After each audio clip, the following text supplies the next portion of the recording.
How to become a moderator on Reddit. Hello everyone, welcome to another tutorial. In this tutorial, I'll show you how you can become a moderator on Reddit.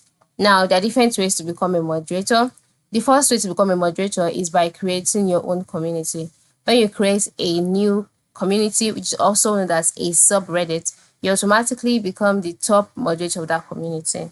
And this allows you to build the community and its moderator team from the ground up.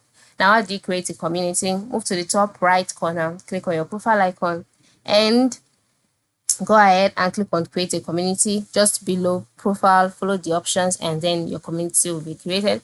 Another way is if you find a community that is abandoned or unmoderated, perhaps amongst the ones that you've subscribed to, you can make a request to take it over by posting in Reddit request. And if your request is granted, you'll become the top moderator of that community. And lastly, another way to become a community on Reddit is if you're interested in moderating an existing community, you can just reach out to one of the current moderators and ask if you can join the team.